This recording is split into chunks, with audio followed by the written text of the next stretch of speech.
Alhamdulillah, marilah kita panjatkan puji dan syukur kita kepada Allah SWT atas segala nikmat dan karunia-Nya kepada kita semua. Shalawat dan salam marilah kita aturkan kepada junjungan kita Nabi Muhammad Sallallahu Alaihi Wasallam. Hadirin jamaah salat subuh yang Allah muliakan, kita akan melanjutkan tadabbur kita, kajian kita terhadap ayat-ayat Allah Subhanahu Wa Taala. Semoga setiap kegiatan zikir, kegiatan talabul ilmi, kegiatan tadabbur Quran itu adalah bagian daripada ibadah, bagian daripada amal soleh kita, sehingga kita diterima oleh Allah Subhanahu Wa Taala menjadi bagian timbangan kebaikan kita nanti di akhirat.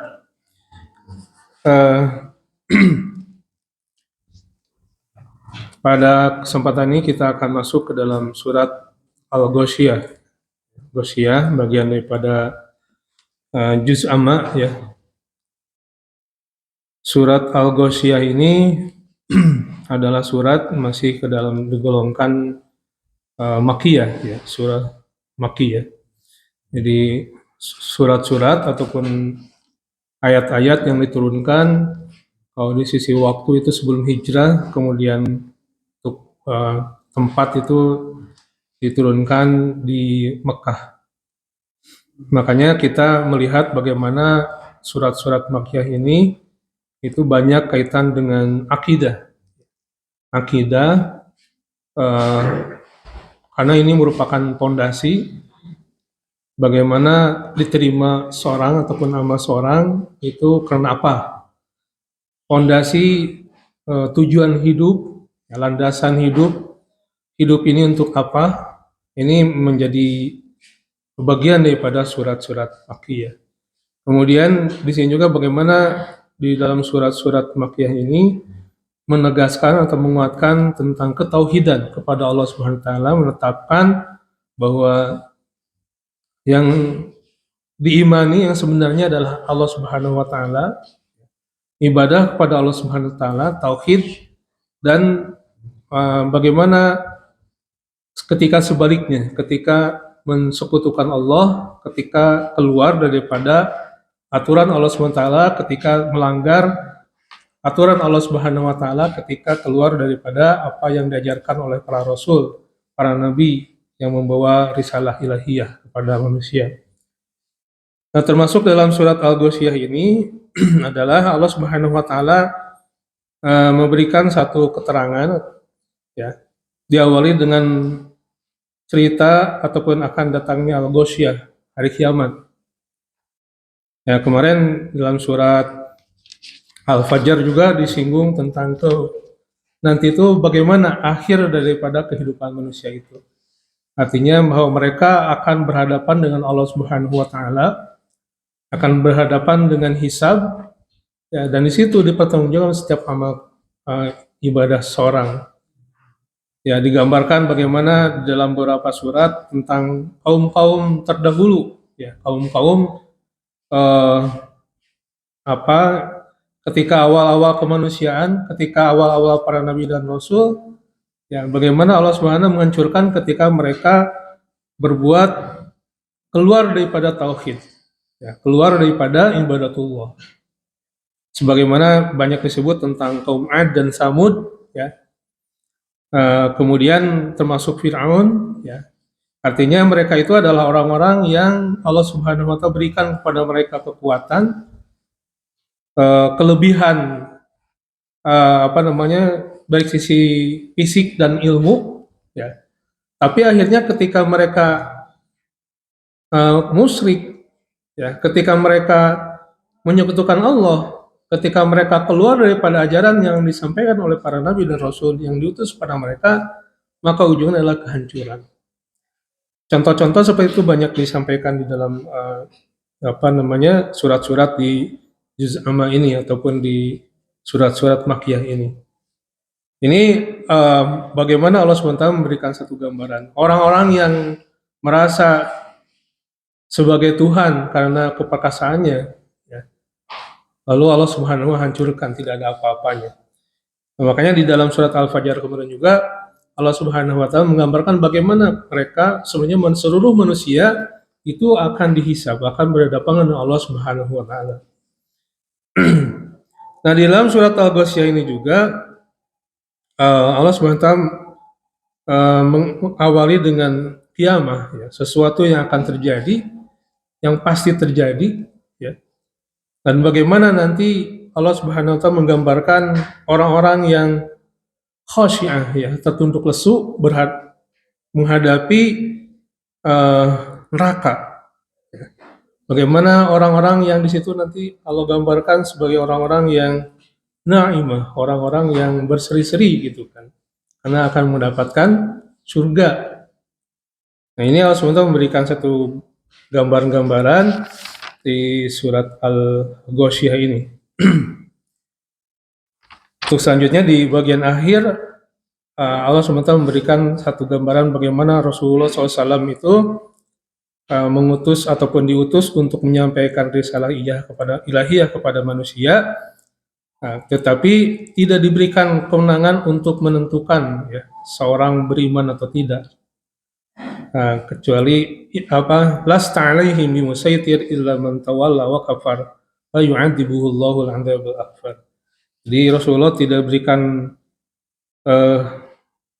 kewenangan untuk menentukan seorang beriman atau tidak, tetapi kewajiban Rasulullah SAW adalah menyampaikan risalah kepada manusia.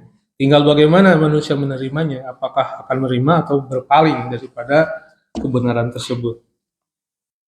Baik, di sini Ibnu Katsir mengutip sebelum masuk ke dalam surat Al-Ghasyiyah satu hadis, ya, di mana di sini menerangkan bahwa anna Rasulullah SAW kana yaqra'u bisabbihi isma rabbikal a'la wal ghasyiyah fi salatil id wa yaumil jumu'ah.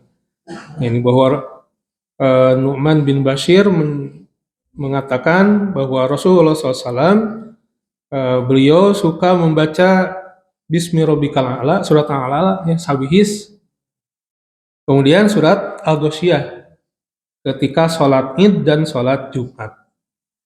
Jadi jadi surat Al-Ghasyiyah adalah salah satu surat yang Rasulullah suka membacanya ketika sholat Id dan sholat Jumat. Jadi kalau Idul Fitri, Idul Adha, atau sholat Jumat, ya, itu 2 rakaat. Nah, rakaat pertamanya Sabihis, kemudian rakaat keduanya Al-Ghasyiyah.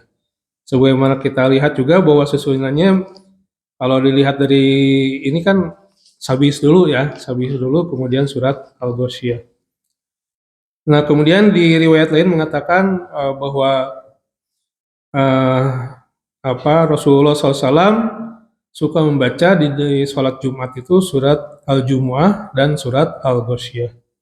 Gitu. Jadi untuk sholat Jumatnya ada beberapa yang biasa Rasulullah SAW baca, dan tadi Sabihis, kemudian surat Al-Jumu'ah juga suka dibaca Rasulullah ketika hari Jumat.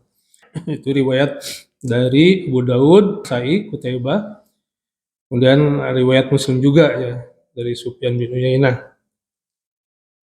Itu mungkin awal, ya, bagaimana Rasulullah suka membaca surat ini Al-Ghasyiyah. Ya.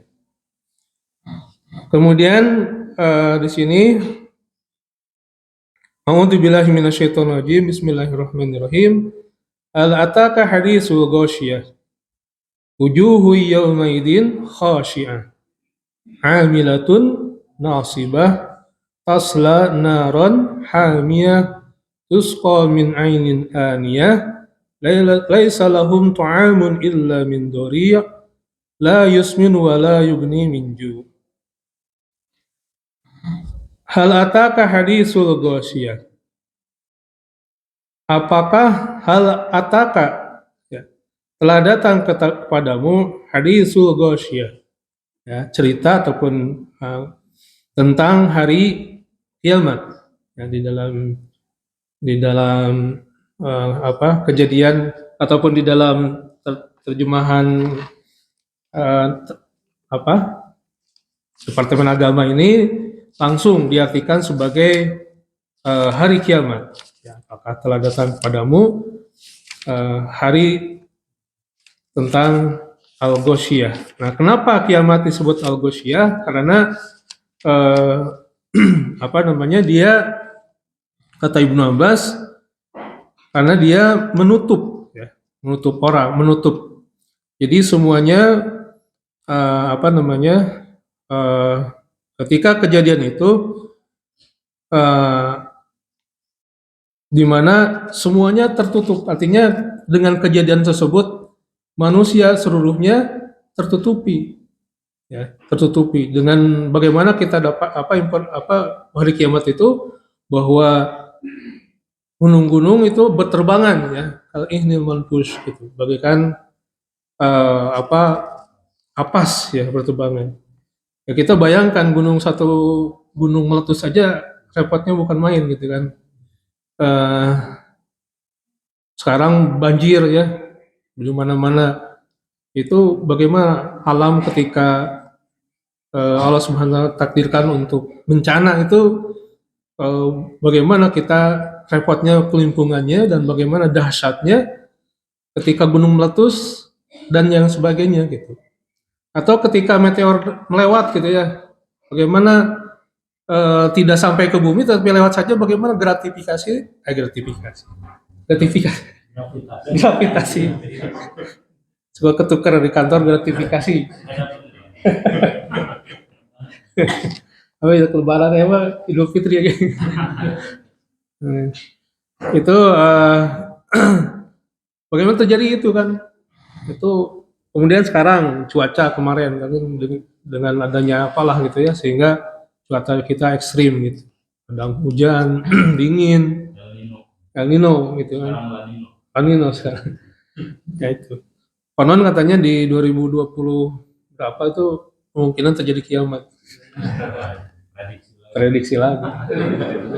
Ditandai dengan perubahan yang ada di kutub, isu-isu yang apa yang menyebar gitu kan, yang prediksi-prediksi akan terjadi kiamat. Jadi kejadian seperti itu Ghosh yang menutupi manusia, dan itu apa akan terjadi kepada jadi keseluruhan manusia gitu kan, dalam apa namanya di Ibnu Katsir menerangkan ataupun memberikan satu gambaran bagaimana kenapa di sini apa namanya disebut al-kiamat itu disebut al-ghosyah ya. Nah, sini terjemahan dalam bab itu, sudahkah sampai kepadamu berita hadisu al-ghosyah ya, hari kiamat.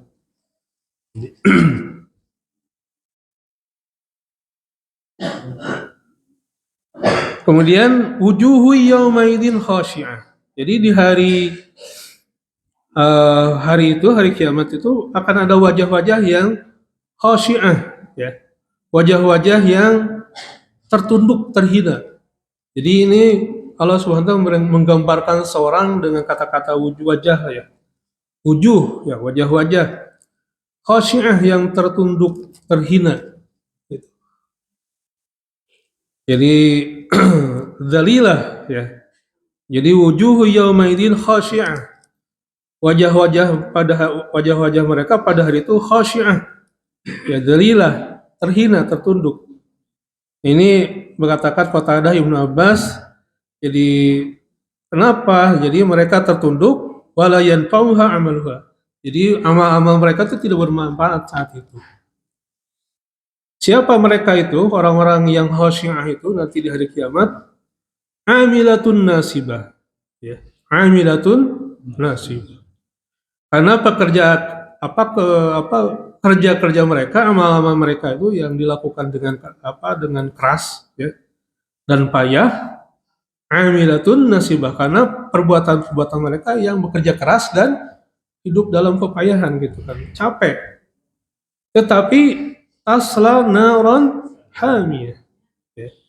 Jadi saat itu amal-amal yang mereka lakukan yang banyak itu kemudian yang membuat mereka capek itu, tetapi tidak menghasilkan apa-apa, tapi menghantarkan mereka ke dalam api neraka.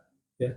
Tasla naron hamiyah. Jadi naron hamiyah itu adalah naron api hamiyah yang sangat panas.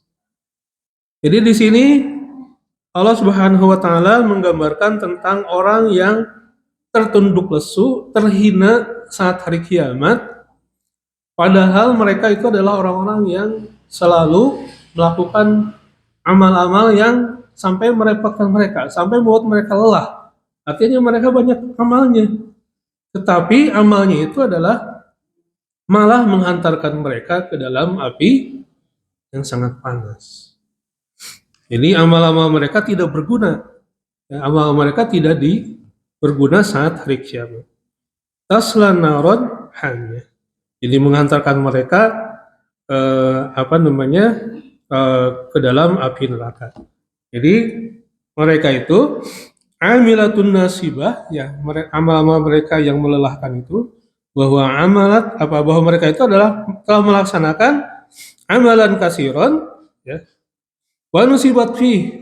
Jadi mereka telah beramal-amal yang banyak, wa nusibat fihi, ya. Kemudian dia uh, mendapatkan kelelahan, ya, payah pada amal tersebut, ya.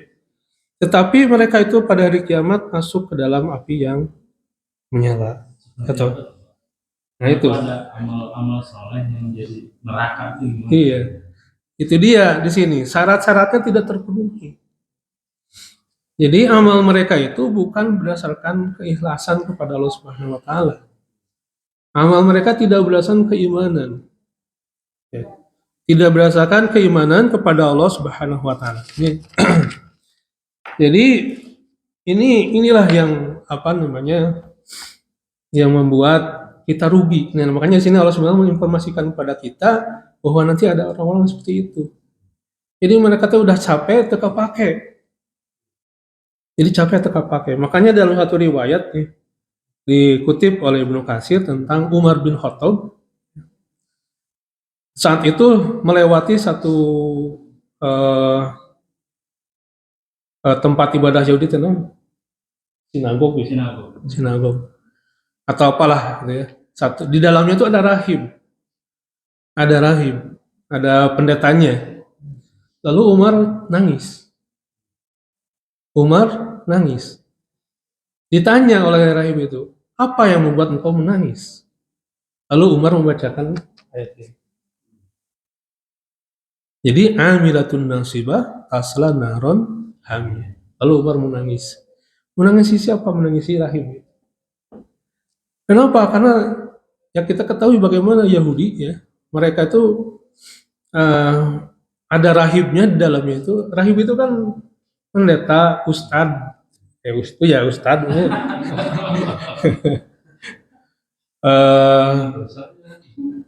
Mereka kan ibadah, artinya di sinagog itu tempat ibadah. Ibadah mereka menghabiskan waktunya di sinagog tersebut gitu kan. Di kasti atau apalah ya tempat ibadah itu. Tetapi apakah mereka terima amalnya? Ya karena mereka tidak beriman kepada apa yang dibawa oleh Rasulullah SAW. Itu tidak tauhid. Karena mereka itu sebagaimana di dalam keterangan lainnya bahwa dikategorikan ya sebagai orang yang maghdub, golongan yang dibenci ataupun yang dibenci oleh Rasulullah. Kenapa? Karena mereka yuharrifuna kalimah mawadih antaranya. Mereka merubah kalimat-kalimat Allah, firman-firman Allah yang sudah turunkan kepada Nabi Musa, ya, dalam kitab suci yang diberikan kepada Nabi Musa, kemudian mereka merubah isi kitab sucinya sehingga terjadi kesesatan berdasarkan hawa nafsu mereka, ya. Kemudian ada juga yang mengatakan bahwa amilatun nasibah ini adalah seperti Ibnu Abbas, ya, diriwayatkan dalam Bukhari, diriwayatkan bahwa Ibnu Abbas berpendapat tentang amilatun nasibah itu adalah orang-orang Nasrani. Ya, kita ketahui bahwa yang ini adalah tentang keyakinan dan sebagainya. Jadi Umar menangisi si rahib Yahudi itu, ya, karena rahib Yahudi itu ya dia ya seorang rahib, ya, seorang yang suci lah gitu kan, orang-orang yang senantiasa ada di tempat ibadah, di tempat melakukan ibadah, tetapi ibadah mereka yang dilakukan tidak akan diterima. Amilatun nasibah tasla naron hamiyah. Nah, demikian juga kita. Makanya kalau sebagian ustadz itu kan banyak tuh orang-orang yang tidak beriman tapi mereka baik-baik. Mereka suka filantropi dalam kegiatan kemanusiaan dan sebagainya. Terus mereka juga kan taat-taat dalam melakukan ibadah. Nah itu, apakah aktivitas, apakah amal-amal mereka sudahkah sesuai dengan aturan, apakah sesuai dengan apa yang dibawa oleh eh, Nabi Muhammad SAW. Nah, keyakinan mereka tuh benar atau tidak. Jadi ada satu syarat yang memang tidak terpenuhi, yaitu syarat utamanya apa? Ibadah kepada Allah SWT. Meyakini tentang tauhid, ya, menerima agama Allah sebagai jalan hidup mereka. Gitu. Bisa jadi amal perbuatannya sama, gitu kan. Makanya kita dapatkan di dalam ayat-ayat yang lain, termasuk dalam hal peperangan, ya, bahwa di dalam surat Al-Anfal contoh, di situ eh, jika kamu talamun ya kalian merasa lelah, innahum ya'lamun. Orang-orang yang di sana juga sama lelah. Tapi apa yang membedakan? Wa tarjunallaha mala yarjun. Kalian mengharapkan Allah Subhanahu wa taala yang mereka tidak harapkan. Gitu. Jadi kemudian kita di dalam ayat lain al-adulu apa gimana ayatnya itu? Apakah aku akan tunjukkan pada kalian bil akhsarina amala, orang-orang yang merugi amal mereka. Siapa yang dhalla sa'yuhum? Jadi hidup mereka itu tersesat, ya, keluar daripada aturan Allah Subhanahu wa taala. Jadi dhalla sa'yuhum fil hayatid dunya wa yahsibu apa? Mereka tersesat dalam kehidupan dunia dan mereka menyangka annahum yuhsinuna sun'a. Mereka telah mengira bahwa mereka telah berbuat baik, gitu kan. Ya, itu. Nah, itu jadi makanya term and condition ketika kita beramal itu harus yang paling utama adalah apa? Kita ada di dalam tauhid, gitu kan, di dalam ketaatan ataupun ibadah kepada Allah, meyakini bahwa Allah SWT sebagai Rabb kita dan kita mengimani apa yang dibawa oleh ajaran-ajaran yang dibawa oleh Nabi dan Rasul. Tidak keluar daripada Al-Quran dan As-Sunnah. Itu yang yang membuat mereka nasibah, gitu kan. Mereka itu tertunduk lesu, ya. Udah saya gawe teka pakai, gitu. Jadi ini tentang wujuhu yaumaidin khasyi'ah. Jadi mereka wajah-wajah itu, dengan kata wajah artinya kondisi jiwa mereka, ya, pada hari itu tertunduk terhina, dzalilah, gitu kan katanya. Jadi mereka terhina. Kenapa? Karena amilatun nasibah, ya, amal mereka yang payah itu tasla naron hamiyah, malah menghantarkan mereka ke dalam api yang panas. Nah, termasuk dalam ibadah-ibadah kita, dalam aktivitas ibadah kita, jangan sampai kita menjadi orang yang sia-sia. Ya alhamdulillah kita sadnur, gitu kan. Mereka kajian-kajian yang diberikan, kemudian sebulan sekali ada Ustaz Nurudin dan Nurdin. Itu Nurdin. Oh, Nurdin. Nurdin. Jadi sama namanya Nurudin, mudah-mudahan ya, kan terang agama. Sesuai nama. Sesuai nama. Nur. Nurudin, beda nama Nur. Sama di bacaan. Nurudin, kalau di Arabkan sama wae Nurudin. Itu versi Sunda. Oh iya. Jadi supaya aktivitas kita itu sesuai, gitu. Makanya di dalam hadis itu apa? Man amila amalan laisa lahu amruna bahwa raddun. Barang siapa yang melaksanakan satu perbuatan, satu amal yang di situ tidak ada perintah dari kami, maka tertolak. Naudzubillah, ya. Makanya fikih sholat, Nah, di semua aktivitas kita itu jangan sampai kita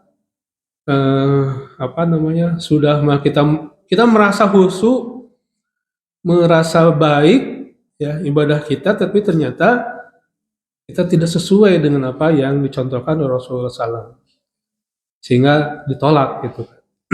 Berarti dalam arti kalau yang tadi gawai sampai kita pakai itu berarti ibadah juga tidak cukup.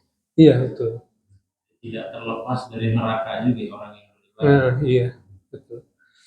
Makanya termasuk dalam surat Al-Ma'un ya. Jadi sahun fi sholat itu kayak sahun itu kan termasuk dalam ketika sebelum dan ketika melaksanakan sholat ya. Kita lalai, termasuk lalai dalam hal tadi ketika kita melaksanakannya tidak sesuai dengan apa yang dicontohkan oleh Rasulullah SAW. Ini. Bagaimana dengan orang yang merasa cukup beribadah? Nah itu. Udah ibadah. Iya. Nah ini kadang jebakan setan di situ. Ya Rasulullah saja sampai gak merasa. Bahkan kan kemarin di dalam ada hadis yang dikutip oleh Ibnu Katsir ini kaitan dengan nanti ketika di hadapan atau tampakan pada kita neraka ya kondisi nanti di akhir nanti gitu kan. Yang mana kalaupun ada seorang yang ketika dari awal lahirnya sampai meninggalnya selalu dipenuhi oleh ketaatan, itu minta kembali. Artinya kan hidupnya tuh dia dalam ibadah kepada Allah SWT, tetapi ketika nanti di akhirat menghadapkan fenomena surga dan neraka, itu minta kembali. Apalagi tadi orang yang biasa-biasa saja kemudian dia merasa udahlah cukup sholat kita, udahlah cukup ibadah saya, gitu. Cukup dengan demikian. Ya, banyak seumpama hadis-hadis terkaitan dengan nikmat, itu kan, ataupun keterangan bahwa nikmat yang memberikan pada kita itu jauh lebih besar ya dibanding nggak ada apa-apanya gitu. Atau bagaimana kita Allah Subhanahu menggambarkan susahnya masuk surga. Hatta yarijal jamalu bisamil khiyat, gitu kan? Dalam surat apa tuh?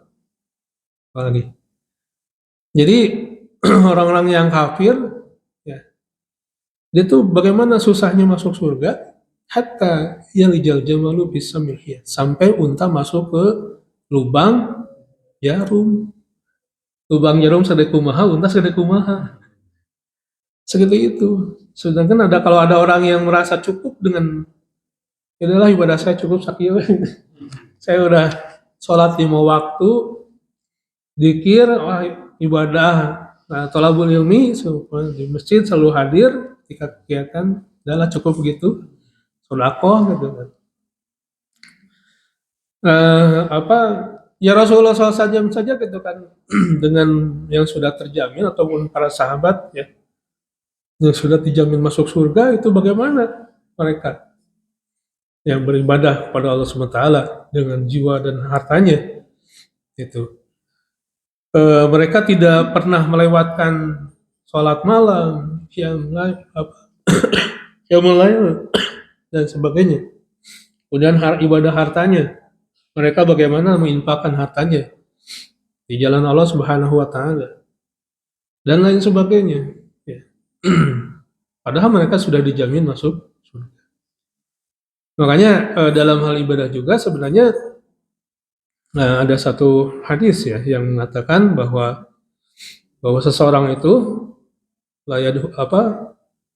bahwa seorang tidak akan masuk surga, la yadkhulul jannata rajulun ya illa bi rahmatillah, bahwa mereka tidak akan surga kecuali dengan rahmat Allah SWT. Atau la yadkhulul rajulu jannata bi amalihi ya, bahwa seorang itu tidak akan masuk surga dengan amalnya, tetapi masuk surga dengan rahmat dan dari Allah Subhanahu wa taala. Kalau dengan amal itu akan cukup gitu. Akan cukup.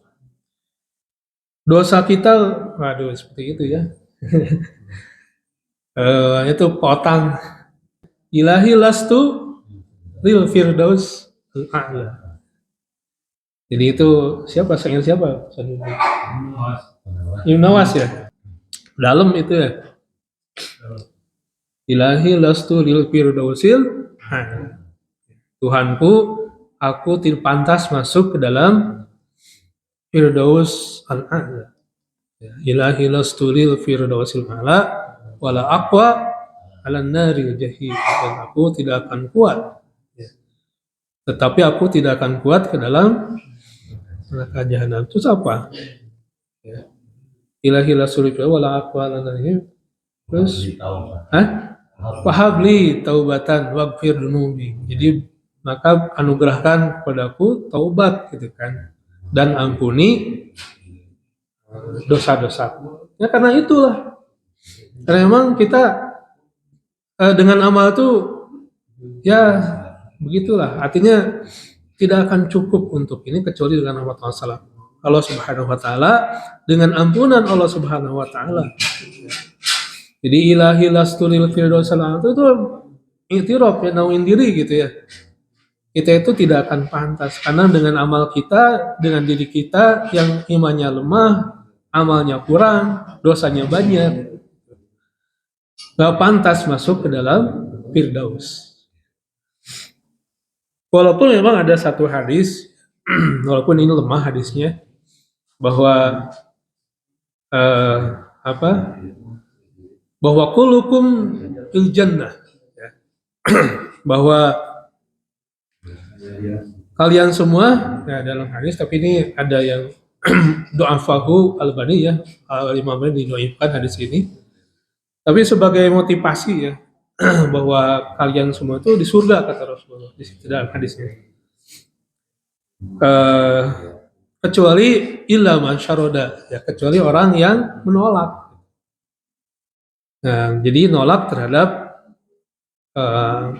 perintah Allah SWT, menolak terhadap syariat Allah Subhanahu wa taala.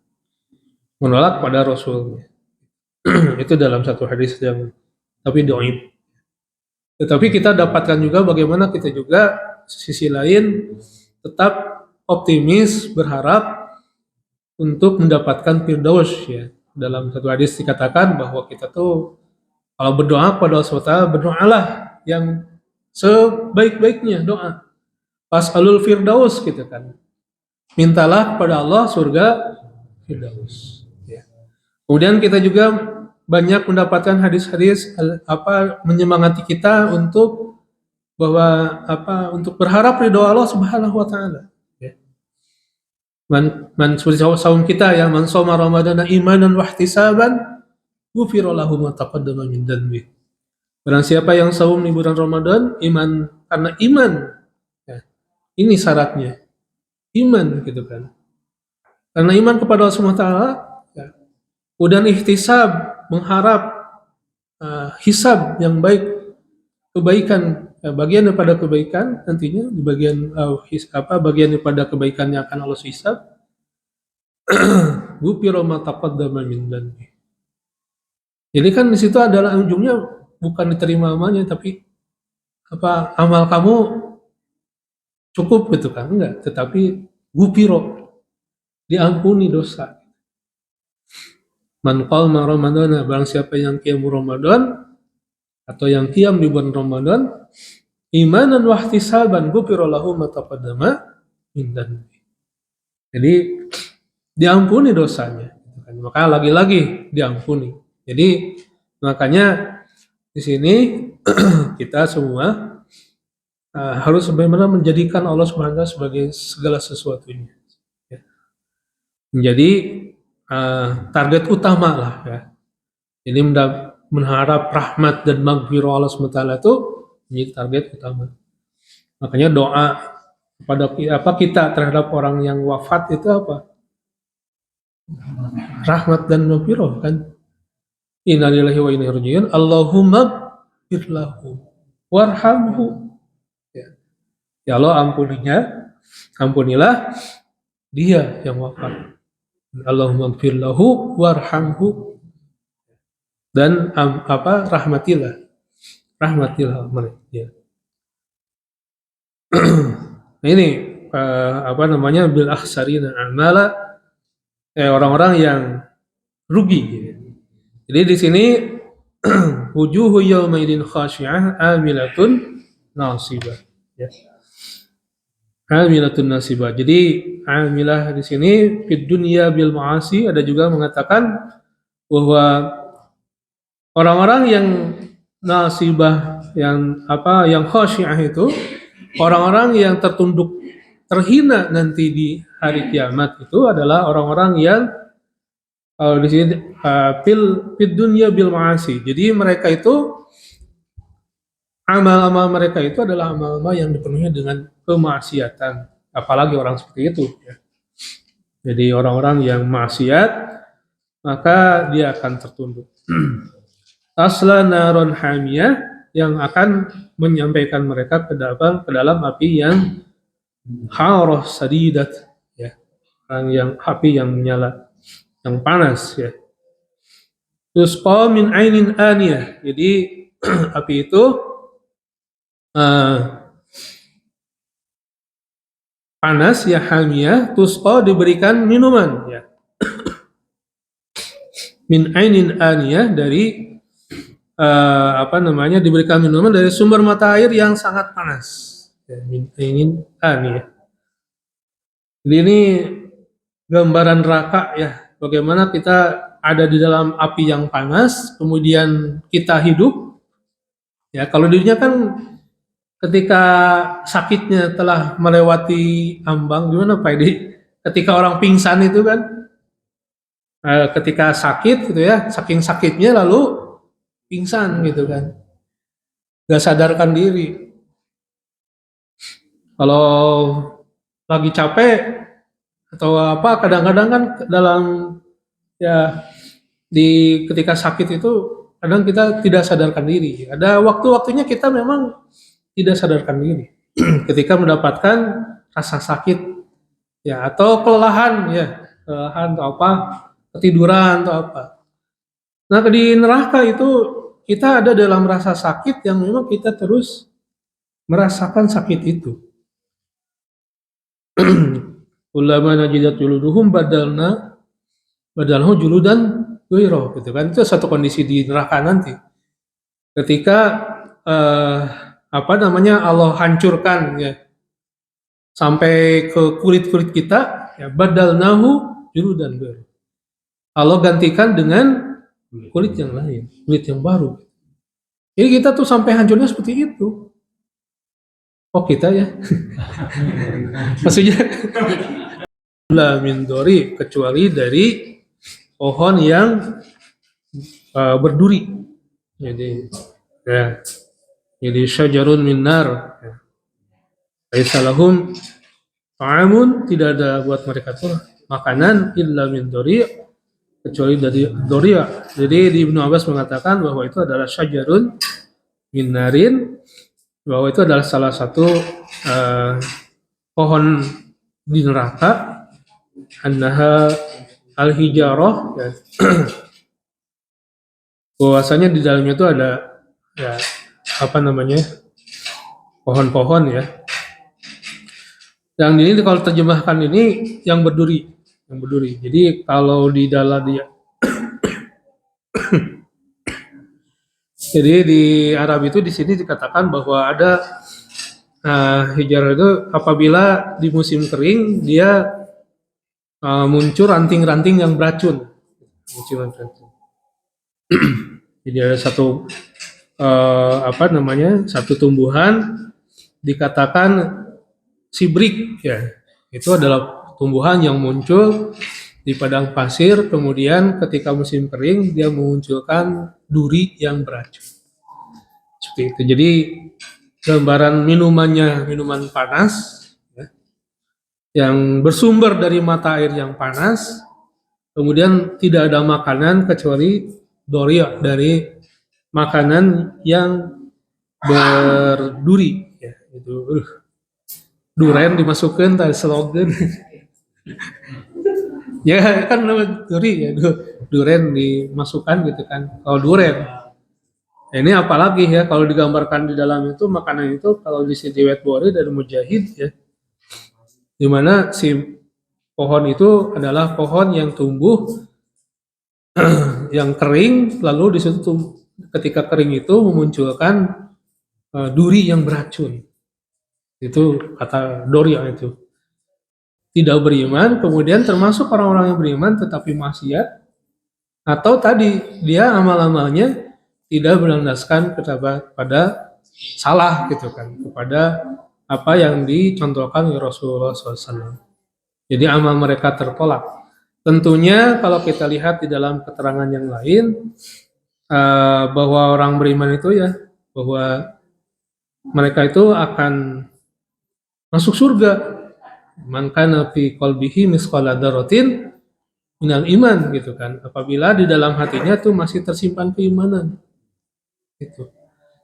Jadi kalau dalam orang beriman namanya manusia atau manusia itu ya orang beriman tentu tidak terlepas daripada hilaf, salah gitu kan.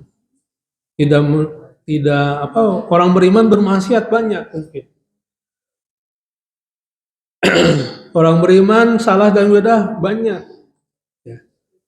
Tetapi dalam hatinya mereka masih ada keimanan.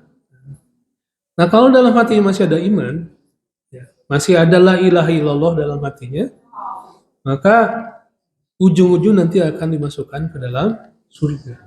Tetapi kalau kita baca dalam hadis Bukhari ya tentang proses ini dalam kitab apa ya? Jadi man kana fi qalbihi misqala dzarratin minal iman. Ya man kana fi qalbihi la ilaha illallah gitu kan, barang siapa dalam hatinya itu masih ada la ilaha illallah, bahwa nanti akan dihisab, kemudian mereka akan dilemparkan ke dalam api neraka ya karena perbuatan mereka. Terus selanjutnya mereka disiksa ya, dihisab, kemudian dimasukkan neraka. Kemudian setelah bersih, Allah akan angkat dan akan dimasukkan ke dalam Nahril Hayat gitu kan, ke dalam sungai Al Hayat gitu kan, dimana yang tadinya gosong gitu kan dengan api neraka akan bersih kembali dan mereka akan dimasukkan ke dalam surga. Itu mudah-mudahan dihukum dulu lalu dimasukkan ke dalam surga. Lalu ya udah kalau gitu mas. Hari gitu mah tenang. Tapi kan ya kita kuat ya dengan tadi kondisi neraka itu. Ya kayak yang akil riba, makan riba itu kan bakal siksanya nanti kan. Orang yang ini kalau Agim suka ngutip itu siapa ya dulu? Ustad Ahum ya. Ustad banyak ngomong tapi dia banyak ngomong kebaikan ke orang tapi dia sendiri lalai kan, itu jadi melit ke diri sendiri, itu kan jadi ngeri juga waktu ngeri juga. Jadi kata beliau itu kan itu hoream sudah banyak ngomong karena siksa apa ininya berat gitu kan. Kenapa yang diomongin itu silaksu tidak beriman, kemudian termasuk orang-orang yang beriman tetapi maksiat, atau tadi dia amal-amalnya tidak berlandaskan pada salah gitu kan, kepada apa yang dicontohkan oleh Rasulullah SAW. Jadi amal mereka tertolak. Tentunya kalau kita lihat di dalam keterangan yang lain, bahwa orang beriman itu ya, bahwa mereka itu akan masuk surga. Man kana fi qalbihi misqala dzarratin minal iman gitu kan. Apabila di dalam hatinya tuh masih tersimpan keimanan. Itu. Jadi kalau dalam orang beriman namanya manusia atau manusia itu ya orang beriman tentu tidak terlepas daripada hilaf, salah gitu kan. Tidak tidak apa orang beriman bermaksiat banyak mungkin. Orang beriman salah dan bedah banyak. Ya. Tetapi dalam hatinya mereka masih ada keimanan. Nah kalau dalam hatinya masih ada iman, ya, masih ada la ilaha illallah dalam hatinya, maka ujung-ujung nanti akan dimasukkan ke dalam surga. Tetapi kalau kita baca dalam hadis Bukhari ya tentang proses ini dalam kitab apa ya? Jadi man kana fi qalbihi misqala dzarratin minal iman. Ya man kana fi qalbihi la ilaha illallah gitu kan. Barang siapa dalam hatinya itu masih ada la ilaha illallah, bahwa nanti akan dihisab, kemudian mereka akan dilemparkan ke dalam api neraka ya karena perbuatan mereka. Terus selanjutnya mereka disiksa ya, dihisab, kemudian dimasukkan neraka. Kemudian setelah bersih, Allah akan angkat dan akan dimasukkan ke dalam Nahril Hayat gitu kan, ke dalam sungai Al Hayat gitu kan, dimana yang tadinya gosong gitu kan dengan api neraka akan bersih kembali dan mereka akan dimasukkan ke dalam surga. Itu mudah-mudahan situ. Dihukum dulu lalu dimasukkan ke dalam surga. Lalu ya udah kalau gitu Mas. Hari gitu mah tenang. Tapi kan ya kita kuatnya dengan tadi kondisi neraka itu. Ya kayak yang akilu riba, makan riba itu kan padahal siksanya nanti kan. Orang yang ini kalau Agim suka motifnya ke siapa ya dulu? Ustadz Ahum ya. Ustadz banyak ngomong tapi dia banyak ngomong kebaikan ke orang tapi dia sendiri lalai kan, itu jadi melita diri sendiri, itu kan jadi ini juga waktu ngeri juga. Jadi kata beliau itu kan itu hoream sudah banyak ngomong karena siksa apa ininya berat gitu kan. Kenapa yang diomongin itu silakan siksa ketika tidak mengamalkan apa yang dia sampaikan ke orang. Gitu. Seperti itu. Makanya kita bareng-bareng aja ya. Jadi seperti itu lah. Jadi memang orang beriman juga akan mendapatkan tergantung dengan kualitas ataupun apa berat dosanya itu sejauh mana gitu kan. Disiksa akan mendapatkan siksanya. Pemimpin yang dolim juga sama, apalagi ya.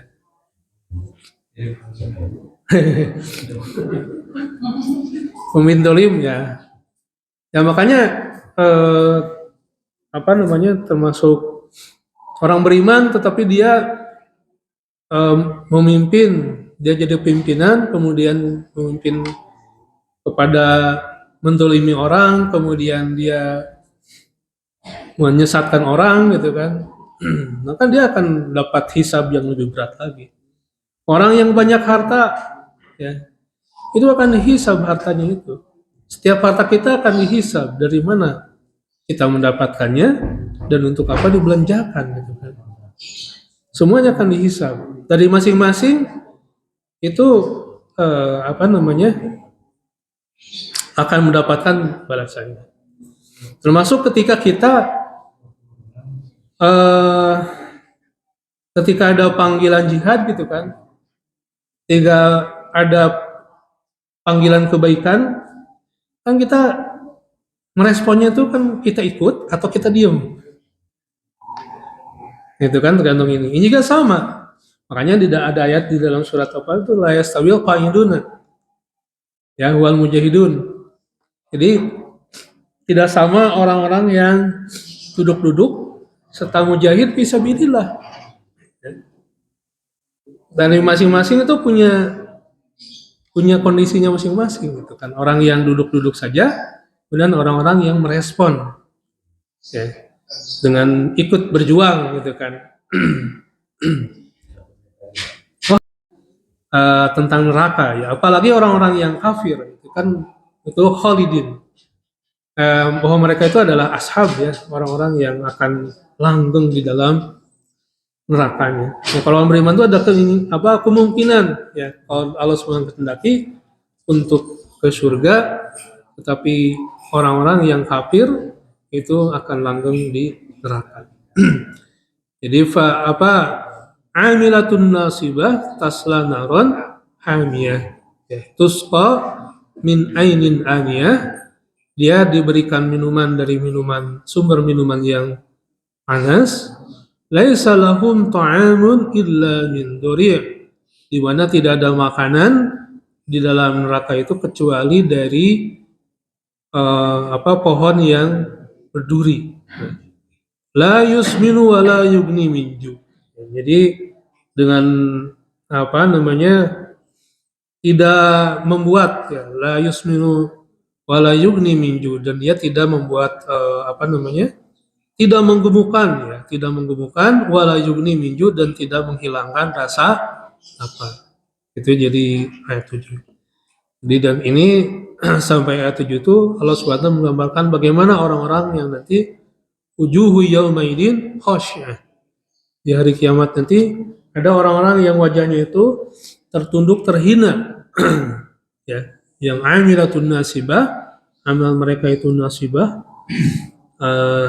payah gitu kan, capek dalam beramalnya, tetapi tasla naron hamiyah. Tapi capeknya itu tidak menghasilkan apa-apa, malah menghantarkan dia ke dalam api neraka. Baik, itu mungkin yang bisa sampaikan pada kesempatan ini 7 ayat pertama dalam surat Al-Ghasyiyah. Semoga bermanfaat. Wallahu a'lam bishawab. Lebih kurangnya mohon maaf. Billahi taufiq wal hidayah. Assalamualaikum warahmatullahi wabarakatuh. Waalaikumsalam.